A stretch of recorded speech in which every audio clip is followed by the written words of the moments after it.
Welcome to the live stream. We're going to be getting started in about 1 minute.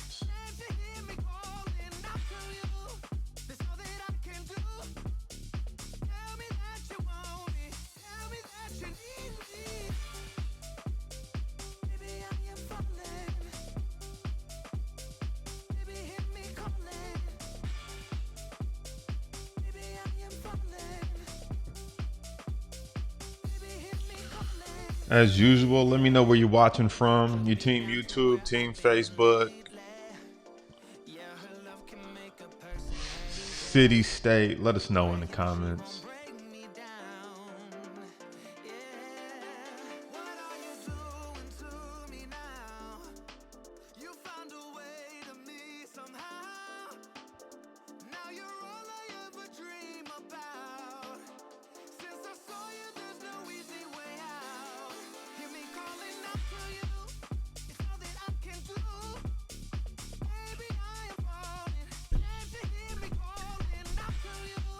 "30 seconds. It's happening."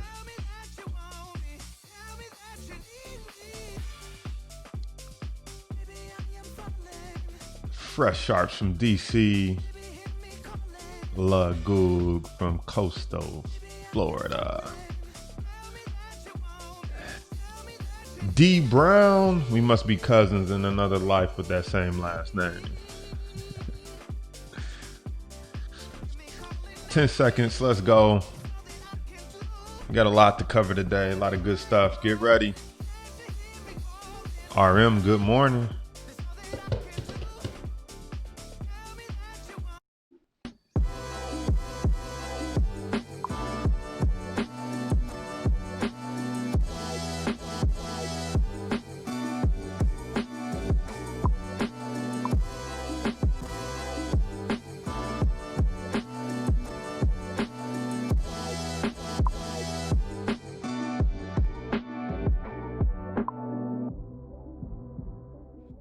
What's up, everybody? Welcome to Money Mondays. I'm Jason Brown, stock market coach and option trader, and your host for today's session. If you're watching it on the replay, hey, welcome to the replay. So as far as live goes, a lot of people are in the house. Vernita's here. We got Henry. We got Duran, I hope I'm saying that right, from California. Chris from Atlanta. ZB from Botswana. Hershey from Pennsylvania. We Built America from ATL. JD Glex from DC. A lot of people watching. Couple quick things we want to talk about. If you don't know, I want to let you know that you can text me directly. So if you're loving these episodes, or you got any questions about what we covered, anything about our program at Power Trades University, whatever the case may be, I'm here for you. That's my direct number. Shoot me a text. Let's talk about it. Let's see how we can help you on your journey to getting started investing, or if you're already on that journey like many of our other students, how we can help you take your account and your knowledge from where it's at to the next level, to where you ultimately want to be. So today we got a special topic that we're going to be talking about. It's going to be talking about how to invest how to invest while minimizing risk. So that's what today's topic is about. It's another mindset. We're continuing with our mindset series. So if you haven't checked out the previous mindset series, check those out. And if you haven't checked out our option series, a lot of good stuff there as well. So how to invest while minimizing risk is what we're breaking down, because that's a question that we get a lot. A lot of people want to invest, trade, whatever the case may be, send their money out to bring more money back. And they want to do it with as little risk as possible. In fact, most people say, how do I invest and not lose any money? And so we're going to be breaking that whole mindset down, that whole concept down, and really dissecting that thought process and what that person is thinking. So I'm going to switch screens. I'm going to load up the presentation, and then we're going to get into it. So let's do that now. And this was from, let's see here. Oh, all right. Let me drop this out. I'm not sure why the camera's not coming up on that one screen. But we'll do the little semicircle today. So last week we talked about how to get out of debt and how to get on the fast track to getting rich. So we're not going to be talking about that today, but definitely swing back and check out that episode. Let me just get this lined up because today's topic, how to invest while reducing risk, ladies and gentlemen. That's what we're breaking down today. And we really thought through this whole thing and really how to help you with respect to thinking about your money. Because most people, when they think about investing, all they think about is the risk, or all they think about is losing their money, right? And so, oh no, don't. All right, let's see here. Boom, let's lock that down. We don't need that moving. Let me lock that. Okay, boom, good. So let's get into it. um, Zebra Plant. I don't know your real name, but Zebra Plant is a cool name. She said, I feel like that guy on the left over there measuring risk, huh? So let's talk about it, ladies and gentlemen. So why even take on risk? Because that's what you're actually doing when you get involved with investing or you get involved with the stock market.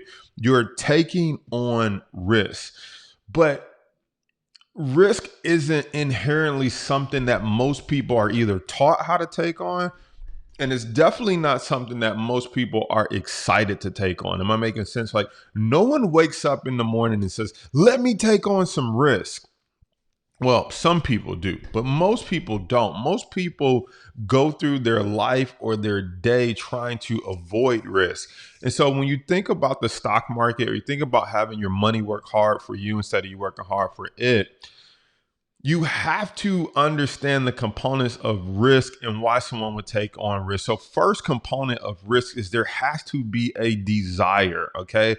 There has to be a desire that you want something beyond what you have, and it's worth taking on some potential pain. It's worth putting yourself in, I don't want to say harm's way, but it's worth going down a path that's uncharted because there's something you desire at the end of that path, right? And we'll talk about what do most people desire. Now, just because you desire it does not mean it's going to be easy or free. So let's just make that distinction, okay? And so there is going to be a price that you have to pay for your desires, right? Which again, we'll talk about your desires in a minute, but there's going to be a price that you got to pay for your desires. Like, nobody cares that you want a big house, or nobody cares that you want a nice car.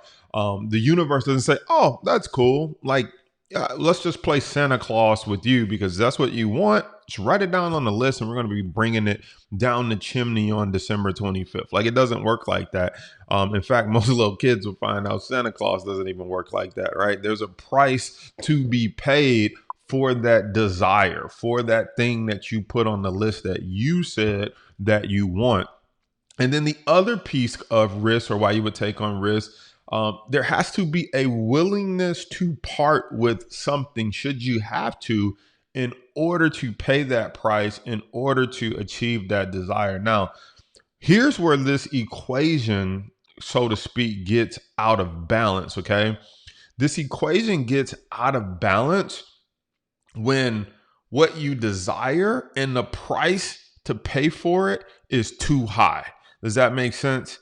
It's like you could drive a Lamborghini if you slept in a cardboard box and lived under a bridge or lived out of your car. You could drive a Lamborghini. Well, the price to pay for driving that car is too high, right? There's no place to cook. There's no place to use the bathroom. You're at high risk of getting carjacked because you don't have a place to park it. So you're just visiting random parking lots at night, right? And so the price to pay for that desire, so to speak, is too high. And so what happens is you would never be willing to take on the risk to drive that car because the price that you got to pay is too high. Does that make sense? So that's what typically happens with people's desire. The price that they have to pay is either too high, or what if we said, okay, you can drive that Lamborghini, but you got to go back to school to get a degree, and say, well, I'm not willing to go back to school for another 4 years. So the price might not be too high. It's like, people do go to school for 4 years. It's about average time. I get it. But the willingness, okay, the willingness to go back to school, so to speak, I'm just using that as an example, may not be there, okay? So you will only take on risk when these three things are in alignment. You have a desire, there's a price that you have to pay, and then there's a willingness to pay that price, okay? And you don't get to decide what the price is. You do get to decide if you are willing to pay that price, okay? So those are the components of being willing to take on risk. And you got to think about it like that, because when you look at the stock market, what most people are asking themselves is this. What most people are asking themselves is simply this: why would I take my hard-earned money, bring it over to the stock market, and take on risk of it not coming back home if they don't have a desire that is bigger than the price that they would have to pay? And the price they might have to pay might be willing to lose that money. The price they might have to pay, well, that's the risk portion of it, but that's also part of the price. The price they might have to pay is, I got to study, I got to learn numbers, I got to learn charts, etc.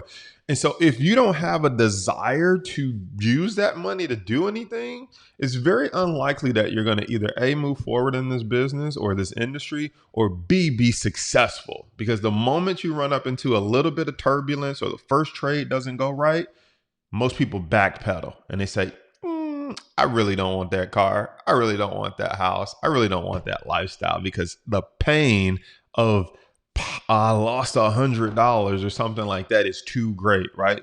So let's talk about it.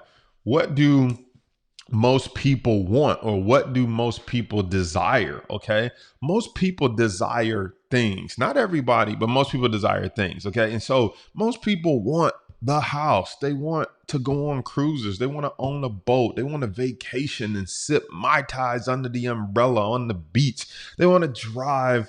It doesn't necessarily have to be a fancy car, but a nice car, right? Most people desire and want things. Now, you might be saying, well, Jason Brown, I'm not most people. I am different. I don't like materialistic things. Well, there's non-materialistic things that most people desire as well, right? If you were to do a survey, if they don't name something physical that they want, most people would love to donate more to their church. Most people would love to volunteer more. Most people would love to be a stay-at-home mom or a stay-at-home dad, or both parents at home, or spend more time with their family. All right. Maybe you want to be a teacher. Maybe you want to be a teacher, but you're like, I just can't do it. Right. There's just the salary that they make, etc., doesn't fund my lifestyle. Right. But these are most people's desire. Okay. And what do you typically need to live out these desires? In most cases, you need some type of money, either directly or indirectly. Why? Because you can go out and be a missionary, but you still got to somehow come up with food. You still got to somehow pay for your travel. And even if you're not paying for it, you're soliciting the church, you're soliciting friends and family members. Sponsor me so I can go on this mission trip and go save the world, or whatever the case may be. So money typically, some way, somehow, is almost always involved. All right. But what do most people end up doing? Most people end up spending their entire life chasing the money, right? And so how do you end up spending your life chasing money, right? Working, picking up a first job, a second job, you're sacrificing time for dollars.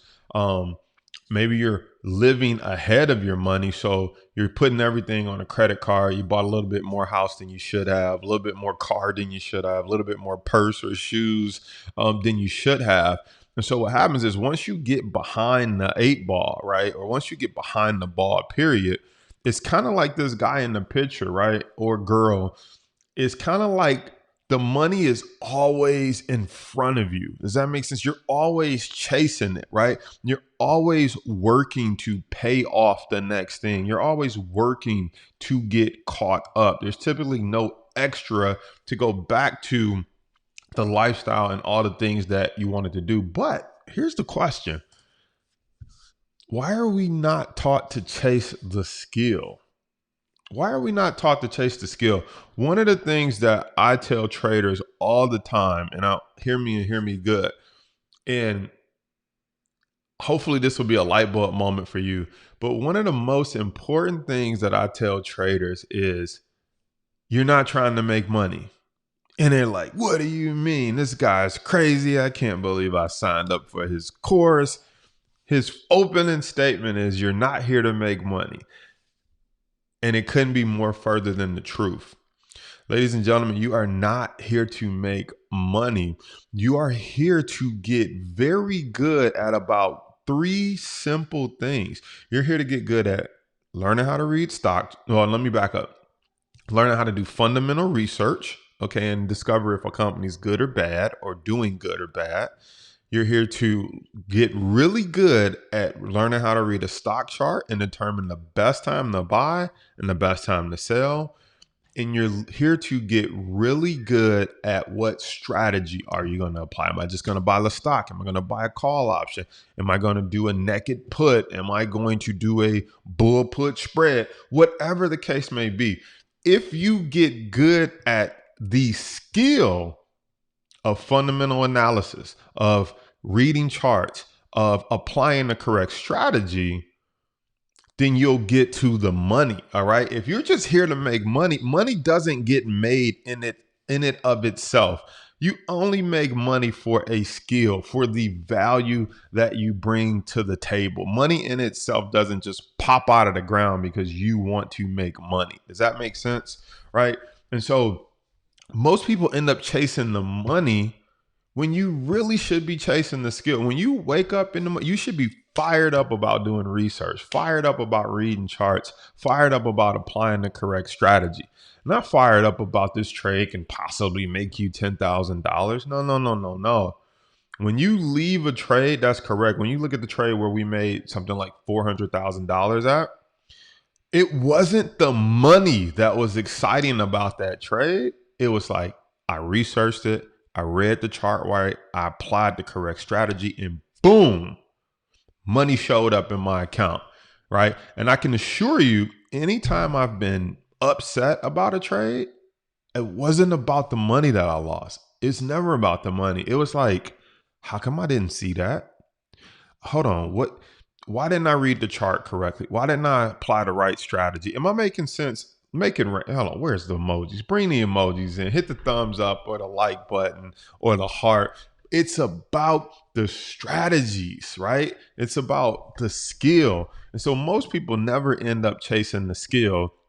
They end up chasing the money and then wondering why they never actually get to the other side of their dreams and goals. All right. Now, the number one risk and fear of most people is of losing money. When you talk to anybody about getting into the stock market, or, I'm on this side. So I receive all the emails from people. I'm thinking about getting started. I'm thinking about getting going in the stock market. And then I always say, okay, what's stopping you? And they say, well, I'm just scared I'm going to lose all my money, right? It's like, this is the number one fear of people. The number one risk and fear is of losing all your money, which is why we put this session together to talk about how we can eliminate the fear and how we can minimize the risk of losing your money. But now there are other risks and other fears, but this is the number one fear for most people. And so let's break down fear. If you've never heard this before, One of the acronyms for fear that I thought was so enlightening is fear is false evidence appearing real. Okay. And I'm going to say that again. False evidence appearing real. What do I mean by that? Okay. I'll give you an example. I'll tell you my story about fear. So most people fear losing all their money, right?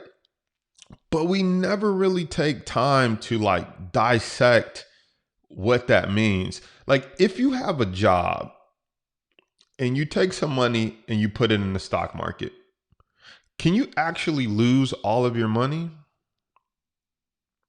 I'm pausing because I want you to think about that. If you have a job and you put some money into the stock market and it totally goes against you, can you actually lose all of your money? Ladies and gentlemen, the answer is no. Well, Jason, what do you mean? I just put 10,000 in and I lost all 10,000. True. But what's going to happen in 2 weeks though? Will you get another paycheck? So if you are a capable and able body to work or bring some type of skill to the table, in theory, there is no such thing as losing all your money. You can lose the current value of your money. You can lose the money that you put in, but the false evidence appearing real portion of it is you've given so much power to not wanting to lose $1,000 or $2,000 that you've put a value on it that I can lose, quote unquote, all of my money. That's not true. That's false evidence appearing real. If you were to lose all your money, you would also be saying to me, from this day forward, if this doesn't work out, you have zero chance, opportunity, skill. You have no other ways. If you're a 25-year-old male, if you're a 32-year-old female, this is it for you. This is your last chance, right? That doesn't make sense. That's ludicrous, right? But it's false evidence appearing real. And this is the stuff that stops you from moving forward. I hear it all the time. I don't want to lose all my money. It's like, well, is this the last time you're going to make $1,000 in your life? From here on out, this is it? You got a bigger problem if this is the last time you go ever get paid $1,000. You got a bigger problem than losing $1,000 than if this is the last time you'll ever make $1,000, right? It's a bigger problem here, right? So it's false evidence appearing real. By the way, let's break this down. Let me go back and let me ask you this. If you actually lost, quote unquote, all your money, what do you think the worst thing that would happen to you is? What do you think the worst thing that would happen to you is? In most people's cases, if you lost, if some reason there was a mix up at the bank right now and they wiped out your bank account and you just couldn't get it back, for most people, number one, we already debunked the myth that you're going to lose all your money, because in 2 weeks, you'll get another check in that bank account and it won't be all your money anymore, right? So we already debunked that myth. But let's talk about the fear of losing all your money. If you lost all your money, what do you fear would happen? Some people say, my life would be over. Untrue. Losing money doesn't cause you to lose breath. Losing money doesn't cause you to lose blood. So number one, that's false, right? Okay, so what would really happen if you lost money in the stock market? Most people would just go to work the next day, right? And wait 2 weeks for a paycheck. Okay, so life A is not over, and B, you didn't lose all your money because you'll get a check cut again in 2 weeks. Okay, now let's take it a step further. What would happen if your car, you lost all your money and your car got repoed?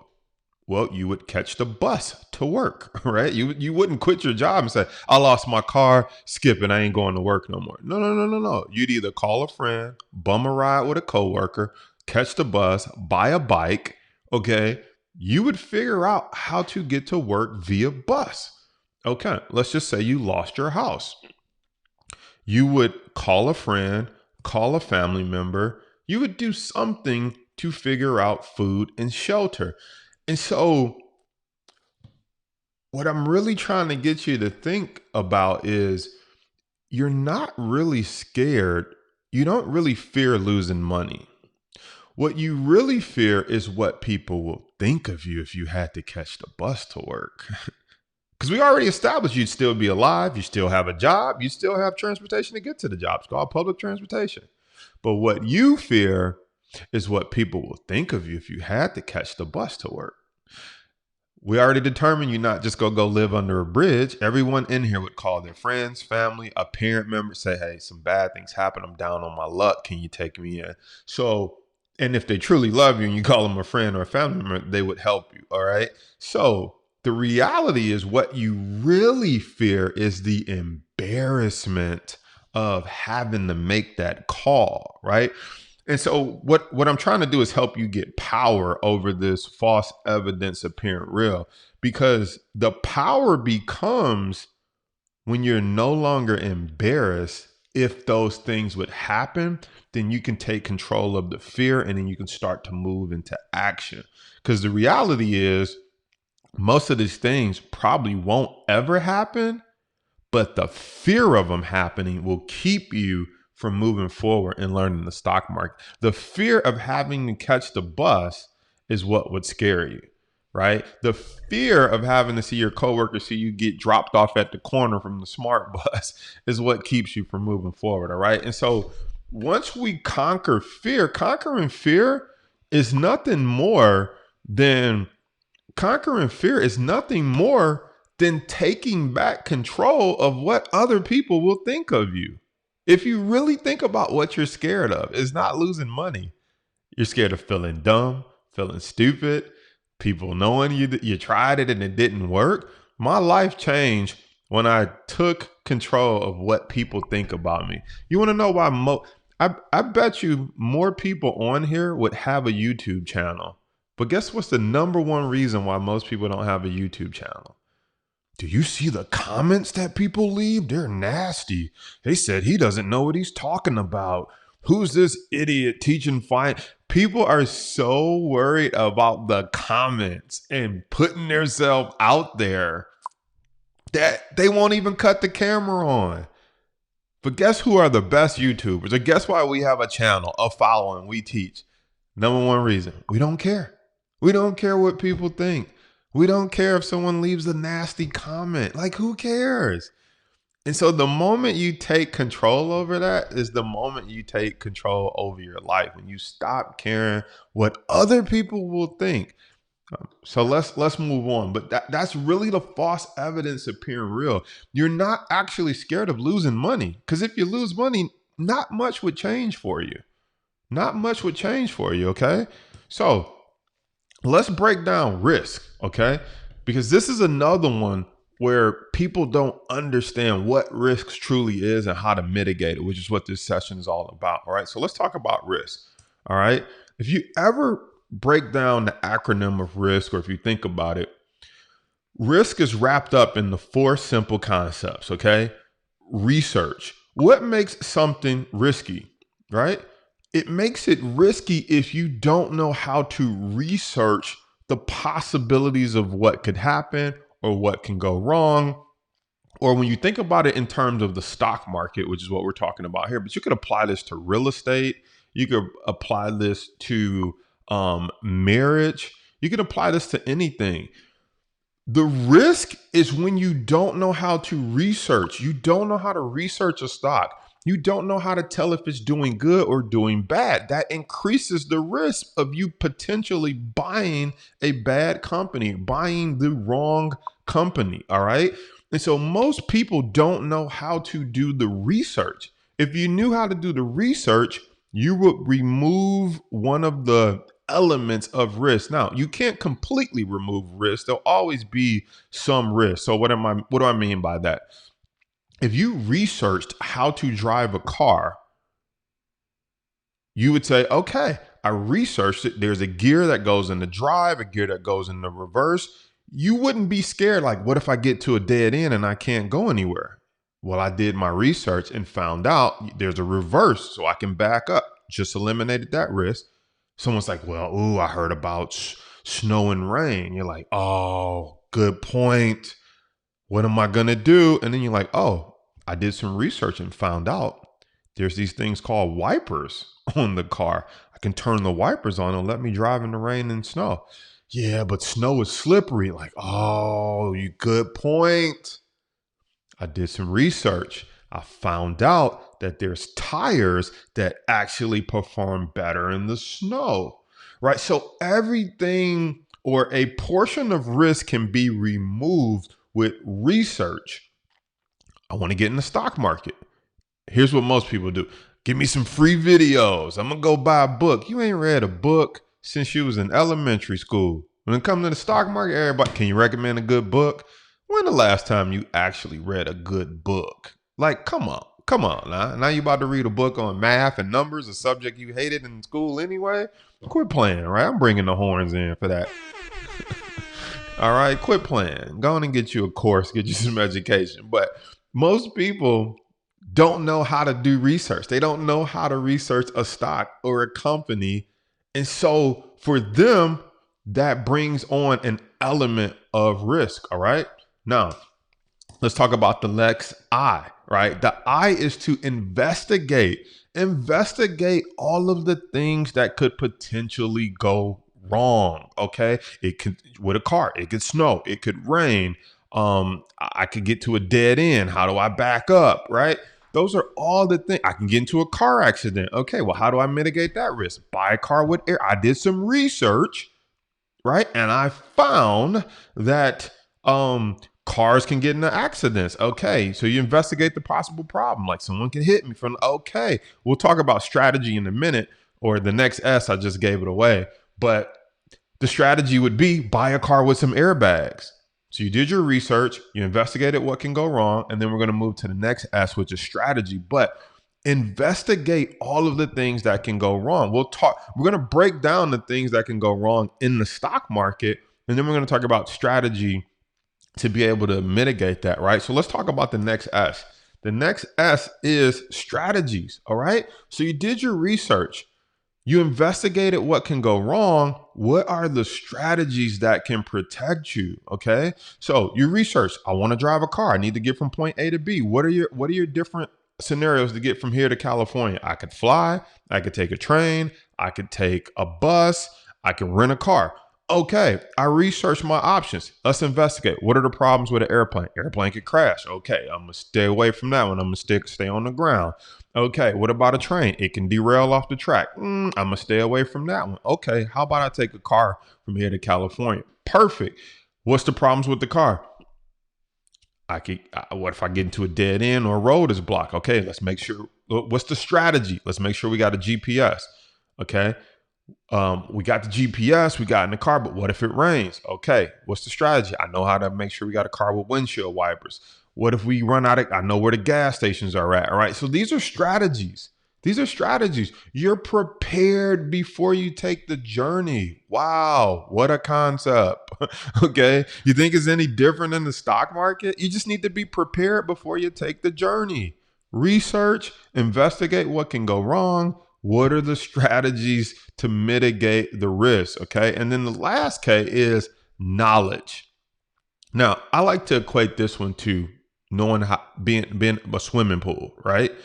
It's like I researched it. There's a pool, there's water, there's floating devices. Investigate. What could possibly go wrong? I could drown. Water could get in my lungs. All these things, right? What are the strategies? Okay, let's make sure a lifeguard is on deck. Okay. If I'm going to swim, make sure I got goggles on so the water doesn't get into my eye. Maybe I should take a class and learn how to float. Oh, there's a strategy called a doggy paddle, right? These are all strategies. Now, the knowledge or experience to execute the strategies is something different though. You could research, investigate, and have the strategies, but if you don't have the knowledge of how and when to apply them, let somebody push you in the pool. I don't care how many books you done read about doggy paddling. In that moment, and you panicking, and you just took on some water in your lungs, it's over. It's over, right? Right? If you don't have the knowledge to stay calm, stay cool, and apply the strategy, then it's all for nothing. All right. And that's exactly how the stock market is. It's like people research, they might investigate, they heard about some strategies, but then they want to go try it on their own, right? They don't have the knowledge of how to apply it. How do I know this? One of my favorite emails, and I wouldn't say favorite, but I would say it's funny. One of my favorite emails and texts to get. By the way, we'll put the number back up there again. If you got questions, comments, feel free to text me directly. That comes directly to my phone.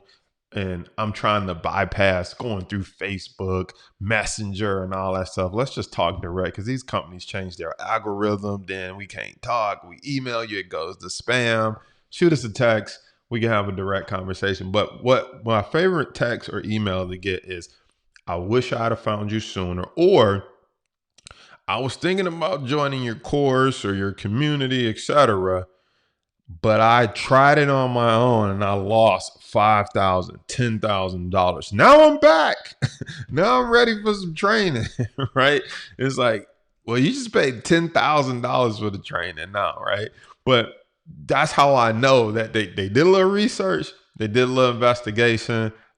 They thought they knew the strategies, but they really didn't have the knowledge to apply it, right? So that's what I'm talking about when I say, like, all that means nothing if you don't have the knowledge to apply it. All right. And so that is risk broken down, ladies and gentlemen. And what I want you thinking about is, if you want to ask yourself a question, ask yourself this: do I know how to research? Do I know how to investigate all the possible things that can go wrong with the stock market? Do I have the strategies to repair a trade when it goes against me? Do I have the strategies? And then do I have the knowledge, right?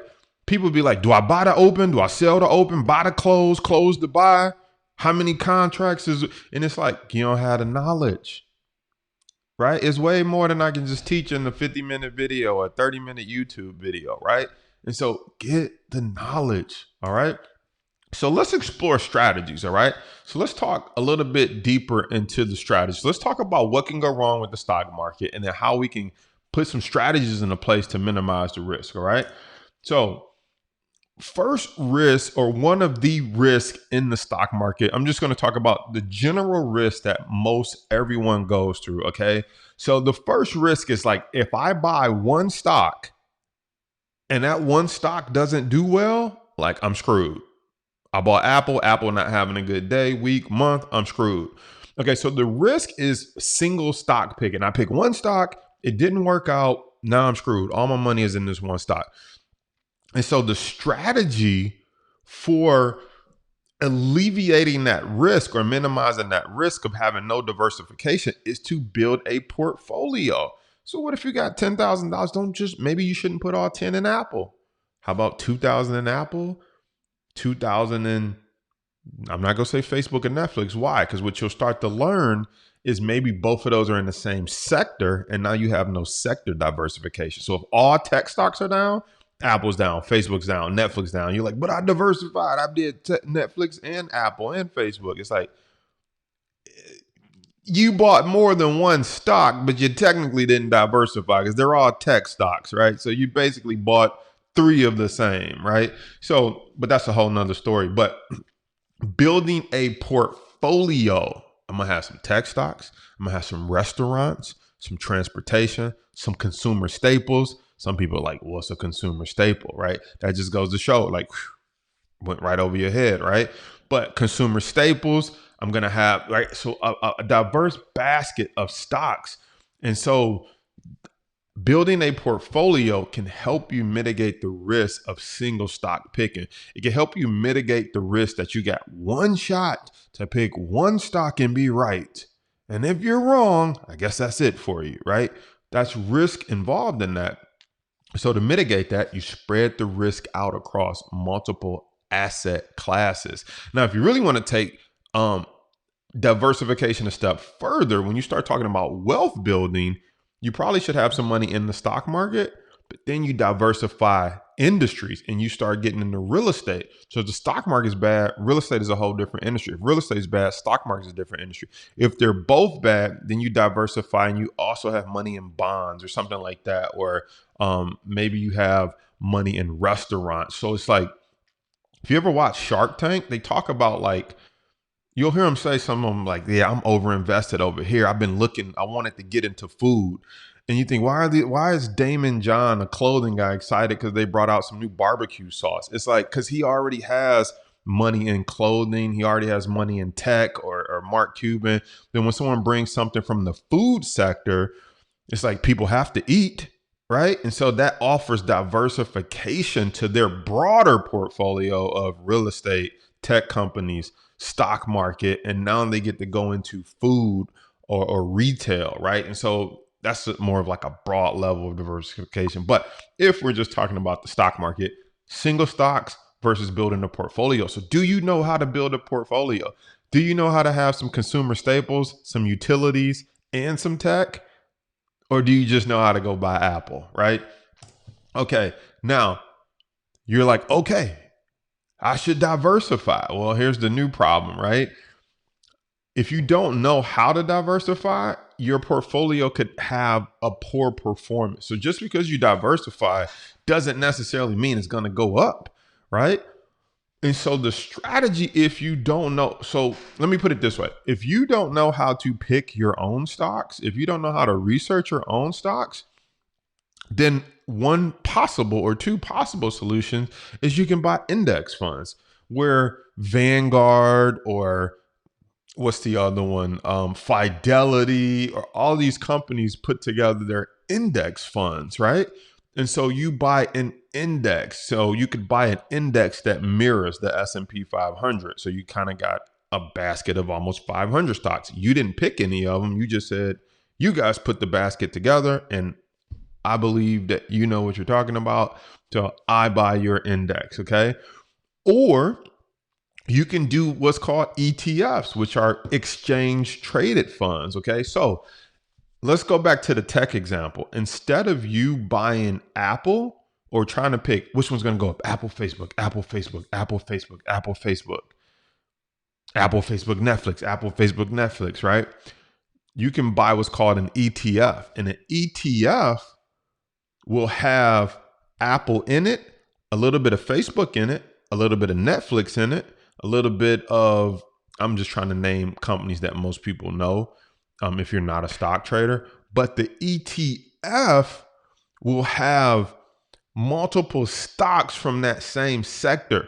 So if you love tech, but you don't want the pressure of picking the one tech stock that moves up, you can buy a tech ETF and be diversified across the tech sector, but you're not sector diversified, but you are diversified within that sector. Instead of just going all in on Facebook, you might pick the XLK, which is a technology sector ETF, which has Facebook in it, Netflix, Google, Amazon, and you get a little bit of everything, and then it's percent weighted. But that's a whole nother story how they work. But my point is, this is how you can minimize the risk. So you're like, okay, I don't know how to pick single stocks. And even if I did, I don't have diversification. No problem. Build a portfolio. Now you're like, I don't know how to build a portfolio. Well, then look into index funds, ETFs. Either way, you still need to know how to research index funds and ETFs. You also need to be able to investigate what can go wrong with those and what strategies you need to apply, and then the knowledge to apply them. All right. Now, let's just say you pick an index fund or ETF. Well, what's the risk of an index fund or ETF or portfolio? Well, as we all saw, for example, when COVID hit, it didn't matter what kind of portfolio you had. Everybody took that hit for a moment when COVID hit and the world was closing down and shutting down, right? And didn't matter if you had a diversified portfolio, everything was down. And this leads me to what I call the holy grail of managing risk, which is knowing how to use options. Because even though the whole world was falling, if you knew how to use put options, you could have protected your account and or made money from stocks falling down, right? And so then there's call options, there's put options, there's spreads, different things like that. I think the takeaway is, if you haven't figured out, the more strategies that you have, the better off you can do. Okay. The more strategies that you have, the better off you can do. We're not here to debate if buying a single stock or building a portfolio is better. having a 401k, a ETF, a Vanguard 302 index fund, or don't do any of those, just trade options. No. The more risk, research, investigation, strategy, knowledge that you have and know how to properly analyze risk, the more Swiss Army knives and scenarios that you'll be prepared for, and you can identify why I should be investing in my 401k because the company matches it, right? Why should I have built a portfolio? Why should I know how to trade options? Because if this downturn comes, I can pull out my Swiss Army knife and handle myself. All right. And so that's what this is about. Not which one is better, because people do this all the time. Well, I don't think you should trade stocks. I don't think you should trade options. It's like the more you understand about the entire game, the more tools you have in your belt, the more Swiss Army knives you have to attack any type of situation that will come your way. All right. So as we get ready to close this out, by the way, if you have any questions, we might have a few minutes at the end. I'd love to tackle any questions that you might have.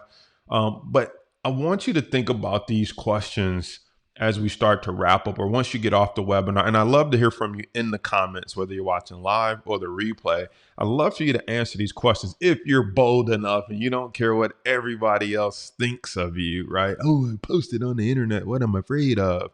Right? Everyone's, what are these random strangers going to say about me? Right? Right? What am I afraid of losing and why? So ask yourself that. What am I afraid of losing and why? Because you might say, I'm afraid of losing my money. But as we just talked about earlier, that's not what you're really afraid of. That's not what you're really afraid of. Why would you be afraid of losing your money? All right. The answer that you give me after that is really what you're afraid of. I'm afraid of losing my money because if I lost this and did this, I'd have to move back home, right? Okay. So moving back home in itself is nothing to be afraid of. So what are you really afraid of? Well, if I move back home, I don't have a great relationship with my mother. She go get on my nerves. Okay, now we're getting somewhere. So what about your mother getting on your nerves makes you scared? Well, if she gets on my nerves, then I'm gonna start drinking alcohol. Okay, so not what you really saying is you fear you have an alcohol problem. You're not scared of losing money. You have an alcohol problem. Let's get therapy for that. Okay? Because if we fix the alcohol problem, then we can invest without worrying about the risk of you having to move back home with your mother, which probably will never happen. But even if it did, the real problem is she drives you crazy enough to drink. And when you drink, you do bad things. That's the real problem. But we like to mask it as an excuse. I'm afraid of losing my money. Like, if you really think about it, when you were born into this world, like when you were young, all you wanted to do was ride a bicycle, go outside and play. So like losing your money isn't that bad because you didn't have any when you were 13 or 14, right? It's just society puts some pressure on you that at a certain age, you're supposed to have certain things. And if you don't have it, the real fear is these random strangers are going to judge you. That's really what you're afraid of. So get real with yourself. Post in the comments, what are you really afraid of losing and why? And I want you really thinking about that because it's not money. Let's just throw that out. It's not money. It's the other stuff, right? Then what am I willing to do and risk to get to my goals? Like we talked about it earlier, right? Everybody wants to drive the car. Everyone wants to drive the live in the house. Everyone wants to do all these things, right? But what are you willing to risk or do and give up to get to that place, right? What are you willing to do to get to your dreams and goal? Everybody wants to donate more to their church, right? I was so proud of this last check I just cut to the church just because like I'm just at a place where like, wow, I've never really given that much. Like, I mean, I've given, but I'm like, whoa, like that feels pretty good, right? But I remember when all we could put was $1 in the plate. And it was just like, that's all we got. That's all we got, baby. We trying to contribute. Don't judge us. You know what I'm saying? We got $1. We put $1 in the plate. Don't judge us. And so what are you willing to do and risk to get to your goals, right? I put to get to my gals, right? I call my goals gals. Not joking, but that was a typo. You probably didn't even catch it until I drew some attention to it. But what are you willing to risk to get to your goals of being able to give to your church, your charities, your community, to live in the house, drive the car, this and that? And matter of fact, let me just say this. Like, one of the reasons you guys want to know, like, one of the reasons, like, I show the house, we show the lake, we talk about making the money that we make publicly. One of the biggest reasons, now, you know, I'm just letting you know where I come from. One of the biggest reasons we share some of that information publicly, and we talk about, oh, we got this high size house, we live on the lake, this and that. One of the biggest reasons for me, this is a personal, but black kids where I'm from believe the only way you can get it is by throwing the football, slam dunking the basketball, or picking up a microphone and rapping in some rap video, or even worse, selling drugs. There is no young, I'm under 40 that doesn't work, that can make six figures to $500,000 and without going to work. And in our community, he's selling drugs. He's selling drugs. Oh, he must be a rapper. Who is that? Is that Sean Combs, Diddy's son, right? And so part of putting ourselves out there is showing people that I don't sell drugs. I don't rap. I'm not really that physically inclined to play sports. I mean, I can shoot around, but I ain't getting no contracts. You know what I'm saying? And so part of hitting these goals, there's nothing wrong with wanting a big house, but it's like, if you can show some people that you can do that and you don't got to sell drugs, work 6 jobs, you don't have to be a nurse, a doctor, a lawyer, that he works so much that he's getting a divorce, right? It's like he got the money, but he lost in life. And so anyway, what are you willing to do to risk to get to your goals? I know for me, I was willing to risk moving back home. I was willing to risk selling the car. I had to sell it, right? I was willing to put YouTube videos out there. I was willing to borrow $10,000 from my student loan and put it in the stock market. It was just a risk I was willing to take. I said, if it don't work out, I'll just do what everybody else do. I'll take the next 30 years and pay it off. But if it works, I'm free, right? So what are you willing to do and risk to get to your goals, right? And then this is probably the most important question. How and where am I learning to manage the risk? Just because you're taking on risk doesn't mean it's all or nothing, right? It's not like, guess I got to do it. I got to move back home if this don't go right. It's like, no, there's probably 20 steps in between there that you can do. You can diversify. You can learn how to trade calls and puts. You can sector diversify. There's a ton of things you can do short of losing all your money, moving back home with your parents, giving up your car. There's a lot of steps in between there. And most people skip all those steps.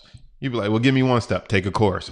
How much is it? Like, well, how much is your sanity worth? If you want to, how much is your goals worth? And then how much is your sanity worth to reduce the risk of and the headache of your goals not working out, right? And so it's like, there's a ton of steps. Learn index funds, learn ETFs. Well, how am I gonna do that? Well, buy a book. How much is the book? I don't know, $12.99, $13, I don't know. Get a library card. It's free, right?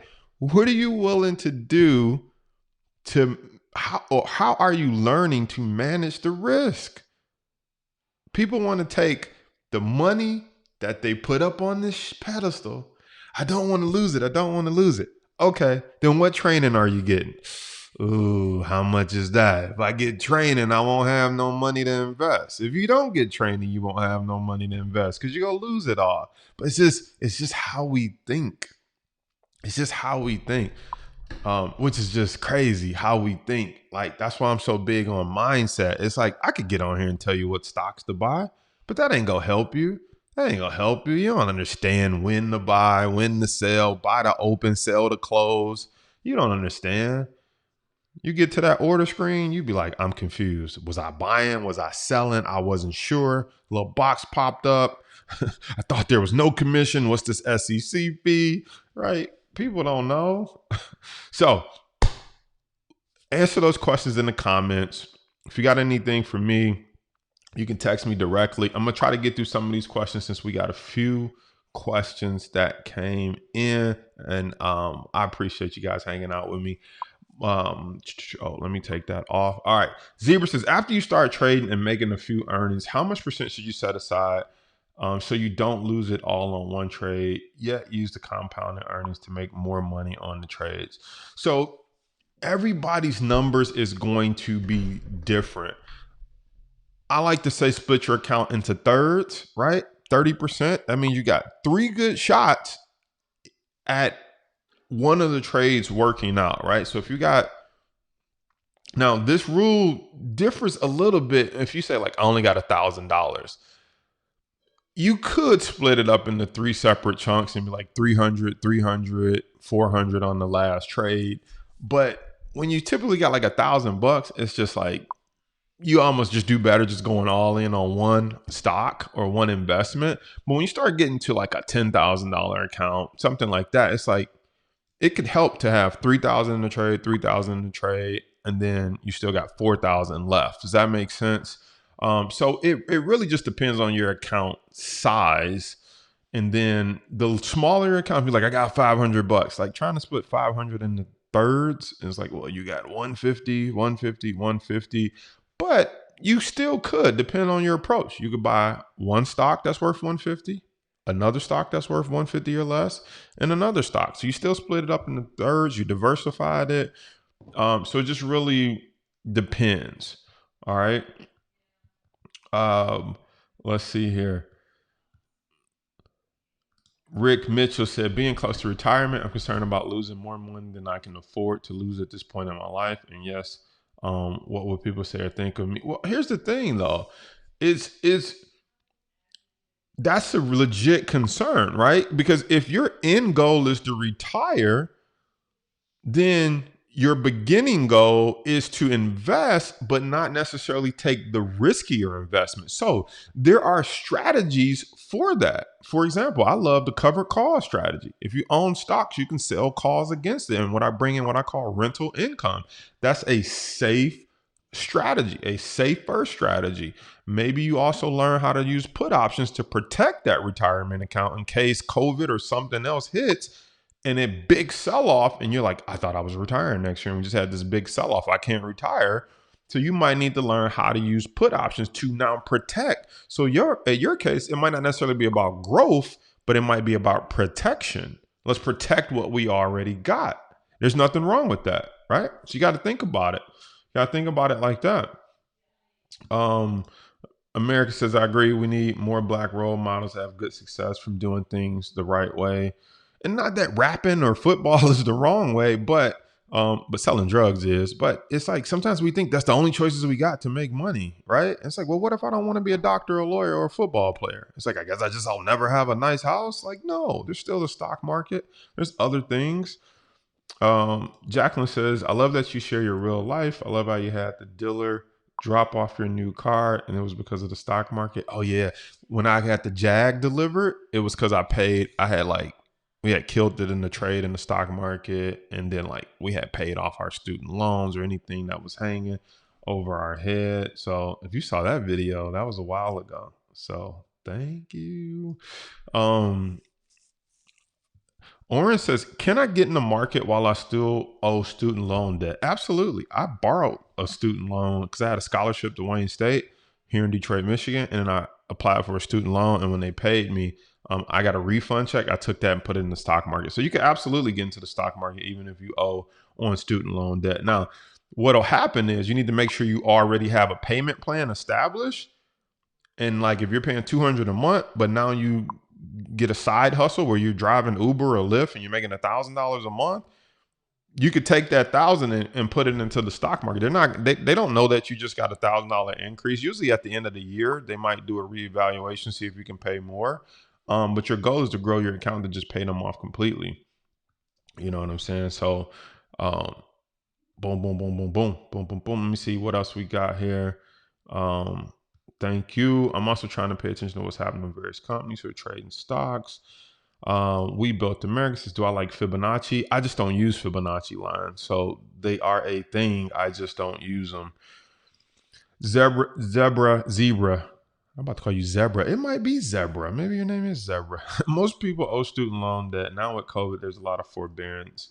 Do IBR and invest as much? Okay, she must be answering that other guy's question. Samuel says, what trading account do you recommend for beginners, 5K or less? I recommend getting started with whatever you have, because technically when you get started, you actually shouldn't trade real money. You should actually do paper trading or virtual trading or fake trading just to see if you even grasp the concepts of what we're talking about. So you technically shouldn't you shouldn't get started with any money. You should get started learning the concepts, practicing and applying them, and making sure you actually know what you're doing, or you believe you know what you're doing, before you actually put real money down. That's a question we get all the time. I should do a YouTube video about that, because people always think, how much money do I need to have? Remember what we said earlier. You need to chase the skill, not the money, ladies and gentlemen. Chase the skill. I guarantee you, if you learn how to read do fundamental research, learn how to read charts, and learn how to apply the correct strategy, if you do that 10 times in a row and you make $1,000 each time, how long is it going to be before you be like, I'm putting 10,000 in here because I figured out how I can consistently make $1,000, right? Is it the money that gave you the confidence, or is it the skill? It's the skill, ladies and gentlemen. Don't worry about how much should I start with. Start with mastering the skill. Once you master the skill, there's no money you wouldn't take from somewhere else to put into this game, because you know you have the skill. I'll sell my TV if I need to, because I know, like, oh, if I read the chart, do this, bam, I can make this money because I've mastered the skill. The TV is not important. That's not a skill. But if I need to raise money, I have a skill set that I could go knock on doors of people in my neighborhood and say, I'm starting an investment company. Would you like, I have to sell them on it, but I would be confident that I could raise $1,000 per household or something, because I have a skill. I got videos to show I've used this skill before. Maybe I ran into hard times, lost some money, made some mistakes. Here's what I learned for it. I believe I can do it again because I have a skill. So master the skill. Don't focus so much on what money you have, guys. So listen, let's wrap this up. Let's continue the comments below the video. If you're on YouTube, if you're in our private Facebook group, below the video, there's the number one more time. Questions, comments, concerns. You love this, shoot us a text, hit the thumbs up button, subscribe, like, and I will see you guys on the next Money Monday.